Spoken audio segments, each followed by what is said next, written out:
Shri Arvind Kejriwal ji ED के सामने जाने से बच रहे हैं और अब ईडी को तकनीकी ज्ञान समझा रहे हैं। साहब, आपने कभी सुना है कि जो मुलजिम हो वो मुंसिफ की कुर्सी पर बैठ जाए, यानी आरोपी न्यायाधीश की कुर्सी पर बैठ के बताए कि यह काम इस नियम के तहत होना चाहिए। और मैं इनका एक पुराना 10 सेकंड का स्टेटमेंट सुना रहा हूं।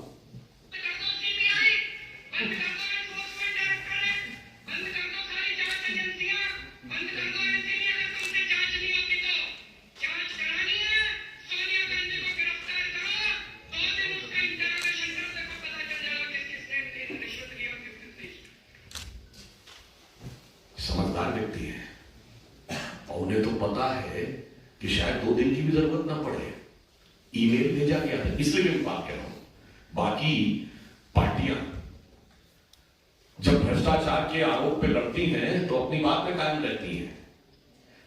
इस किरदार का ये देखिए कि किरदार कितना बड़ा कलाकार है कि इन्होंने शराब नीति बनाई और सीबीआई इंक्वायरी में वो विड्रॉ कर ली।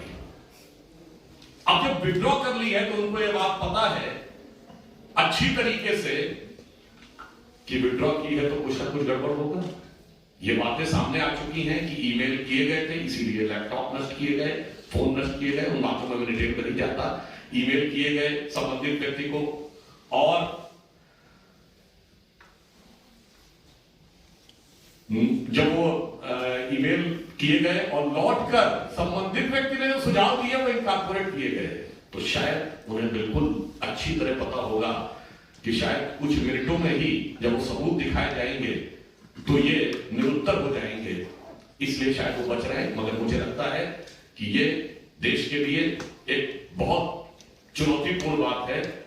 ये परिवार का भाव हमारा इससे प्रेरित है कि हम ये कहते हैं कि 2047 तक इस पूरे परिवार को नंबर 1 की अर्थव्यवस्था बनाना है।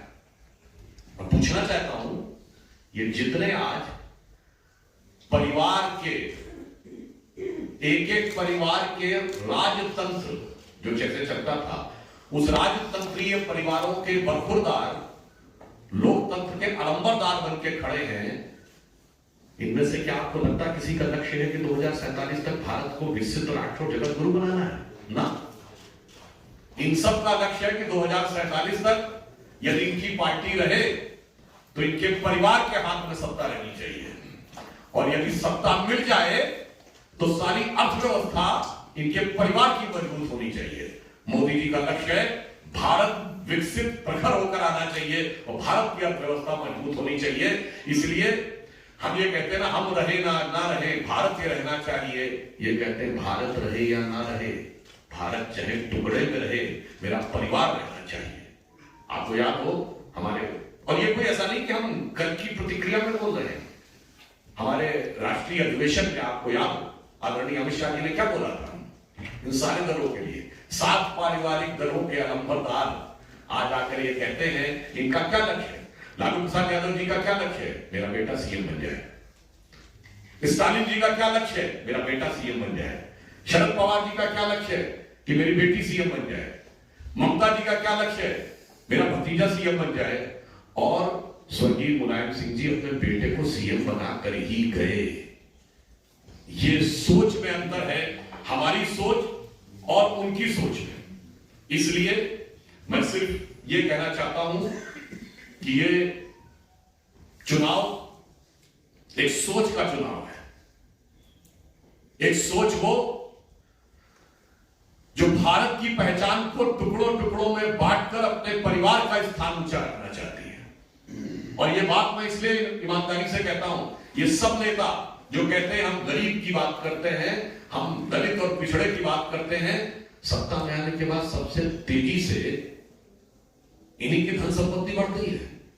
मैं लालू जी से पूछना चाहता हूं, आज का आपका बयान नहीं है, 24 अक्टूबर 1990 को जब आडवाणी जी को गिरफ्तार किया गया था, दूरदर्शन के आर्काइव्स में जाकर देख लीजिएगा, उन्होंने बोला था कुछ नहीं होता, ये हिंदू हिंदू कुछ नहीं होता, जात बिरादरी का देश और रामलला का उनके भीतर खड़ा था। क्या ये बोलने वाले लोग थे? कहते थे गरीब गुरबा की सरकार है। आज गरीब गुरबा का परिवार बिहार का सबसे अमीर परिवार है। जी कहते हैं तन समर्पित, मन समर्पित और यह जीवन समर्पित। वो कहते हैं नौकरी चाहिए तो तेरी जमीन भी मुझको अर्पित, पैसा ना। तो इसलिए मैं सिर्फ ये कहना चाहता हूं कि ये विषय एक गंभीर विषय है जिसको लेकर भारत के हर व्यक्ति के मन में वेदना है और वही वेदना भाजपा के कार्यकर्ताओं के मन में भी है।